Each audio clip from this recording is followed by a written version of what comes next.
Hi everyone, welcome back to the video. And इसमें बहुत important topic discuss करेंगे which is about president of India basically. So it's really important because we all get confused that what is the role of president in our country, what function do they perform, how he got elected, and what are his major roles that he used to play in his day-to-day life, being on the chair of president of India, right? So in this video I'll try to make all this thing clear for you, that what basically president of India do. So let's see. देखिए, president of India के बारे में article 52 of constitution में दिया है, Indian constitution में दिया है. ठीक है, आर्टिकल 52. तो प्रेसिडेंट ऑफ इंडिया जो है is basically executive head of state. मतलब ये अब इंडिया यूनियन ऑफ स्टेट है, हमारी कॉन्स्टिट्यूशन में दिया है ना कि India is a union of state. तो अब क्यों कहते हैं यूनियन ऑफ स्टेट? क्योंकि हमारे कंट्री के अंदर 28 या 29 स्टेट्स हैं जिनका यूनियन पूरा इंडिया बनता है. जब हम सबको यूनाइट कर देते हैं, हम कहते हैं ना diversity in unity, unity in diversity. तो उसी तरीके से union of state is what India has been referred as in our Indian constitution as well. You will not find anywhere like given the word called as India, though you will find Bharat, India, that is Bharat. So a union of state is basically what India is all about.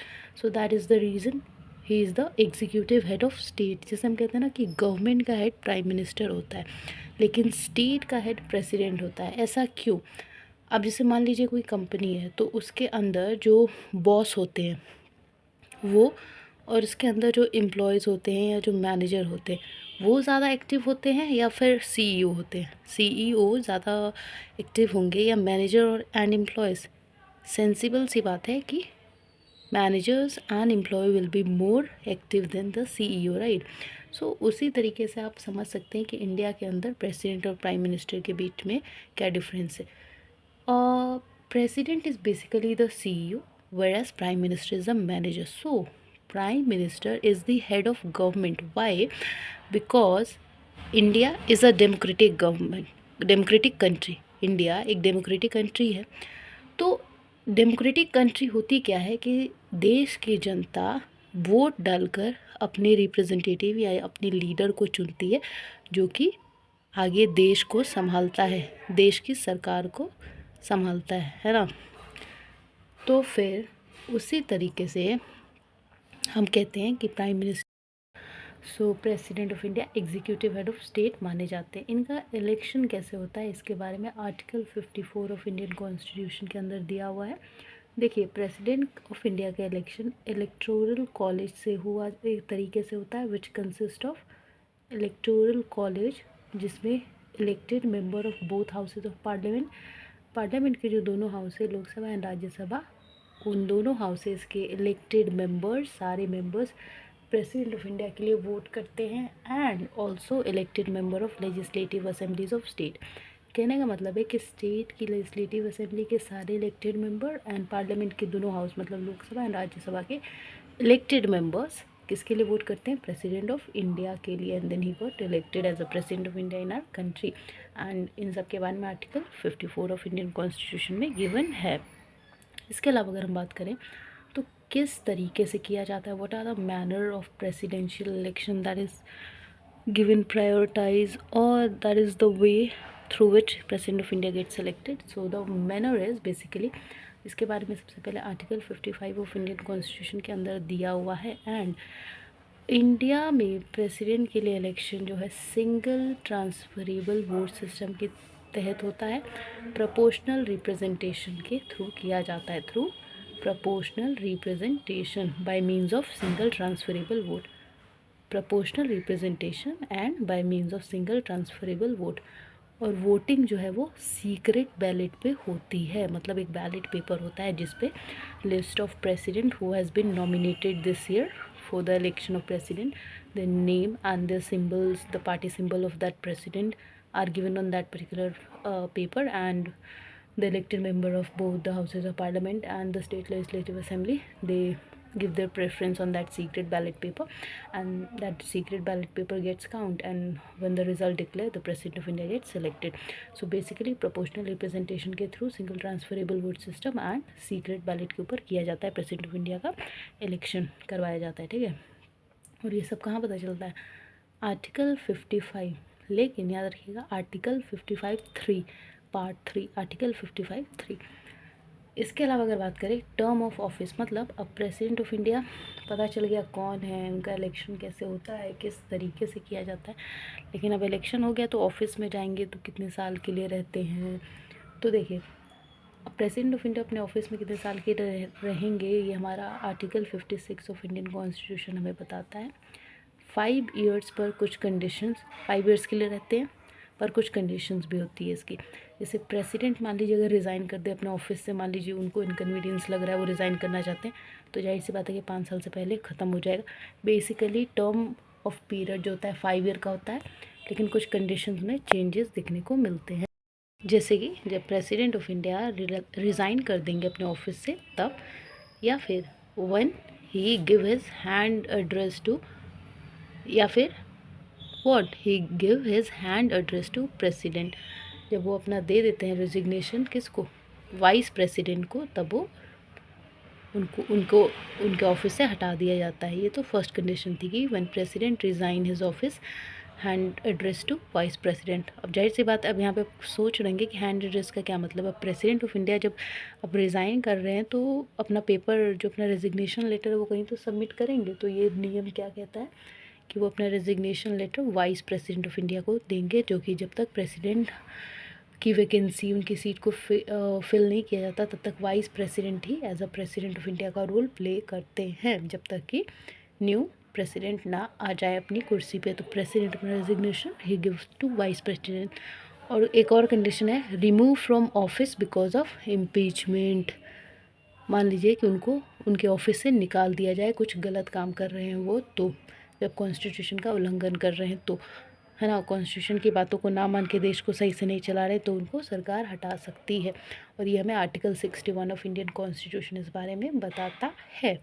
इसके अलावा अगर हम बात करें तो जाहिर सी बात है कि कुछ क्वालिफ़िकेशंस की ज़रूरत होती है जिसके through president of India elect होते हैं, तो है बिल्कुल। और वो qualification article 58 of Indian constitution के अंदर दिया हुआ है। सबसे पहले अगर कोई भी प्रेसिडेंट के लिए इलेक्ट होना चाहता है तो वो इंडिया का सिटीज़न होना चाहिए, उसकी 35 ईयर ऑफ एज कंप्लीट हो गई होनी चाहिए, qualified for election as a member of house of people. House of people कौन सा हाउस है? हमारा लोकसभा।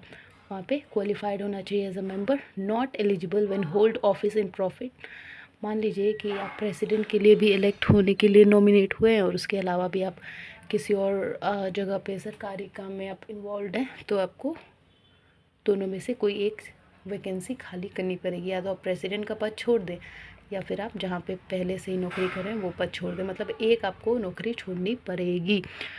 और कहाँ पे आप नहीं काम करते होने चाहिए? गवर्नमेंट ऑफ इंडिया की किसी भी एजेंसी में नहीं, या गवर्नमेंट ऑफ एनी स्टेट में भी नहीं, या एनी लोकल अथॉरिटी में भी नहीं, मतलब किसी भी सरकारी काम में आप पहले से इन्वॉल्व नहीं होना चाहिए, वरना आपको दोनों में से कोई एक कुर्सी छोड़नी होगी, and that you will decide. So it's obvious that anyone will choose to be a president, of course, right. So next is president's office condition. अब प्रेसिडेंट जब अपने ऑफिस में आ जाते हैं तो ऐसा तो नहीं है कि प्रेसिडेंट बन गए और बस मज़े, नहीं, बहुत रिस्पॉन्सिबिलिटी होती है। वो हमें देखने में लगता है कि प्रेसिडेंट बहुत पावरफुल होते हैं और लाइफ बहुत आसान होती है, पर ऐसा नहीं है।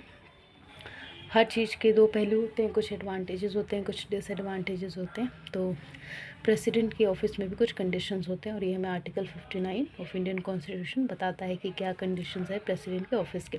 सो he should not be a member of any house of parliament और state legislature of any state, कि वो किसी भी स्टेट लेजिस्लेचर के या पार्लियामेंट के दोनों हाउस में से किसी का भी मेंबर नहीं होने चाहिए। Not hold any other office of a profit, जाहिर सी बात है कि कोई और सरकारी काम में इन्वॉल्व नहीं होने चाहिए, उनके पास कोई और गवर्नमेंट जॉब नहीं हो। ऑफिशियल रेसिडेंस विदाउट रेंट, जो उनको राष्ट्रपति भवन दिया जाता है which is located in Delhi, the capital of national capital of India, वहाँ पे उनको रहने के लिए रेंट पे नहीं करना होगा। जैसे हम अपने गांव से दूर होके जब शहर में जाते हैं तो ज़्यादातर लोग रेंट दे के रहते हैं, and they get the education facility, health facility, right? So president don't have to pay rent to reside in Rashtrapati Bhavan. President of India कहाँ रहते हैं? राष्ट्रपति भवन के अंदर. So I hope it's clear. And also allowance के नॉट बी रिड्यूस्ड. इनका जो allowance है, जो सैलरी है, वो रिड्यूस नहीं किया जा सकता. ठीक है. इसके अलावा अगर हम बात करें तो अब जाहिर सी बात है, प्रेसिडेंट का इलेक्शन हो गया. ऑफिस में आने से पहले कुछ ओथ, कुछ शपथ लेनी पड़ती है ना. जैसे मैं शपथ लेता हूँ कि मैं अपने देश के प्रति सच्ची निष्ठा और पूरे संविधान के नियम और कानून का उल्लंघन किए बिना अपने देश में बिना किसी भेदभाव के अपनी कुर्सी को संभालूंगा. इस टाइप का कुछ ओथ लेते होंगे, है ना. तो ओथ और अफर्मेशन के बारे में हमें आर्टिकल 60 ऑफ इंडियन कॉन्स्टिट्यूशन बताता है. तो देखिए, जब प्रेसिडेंट ऑफ इंडिया ओथ लेंगे तो oath in presence of chief justice of India, chief justice of India के सामने ओथ लेंगे.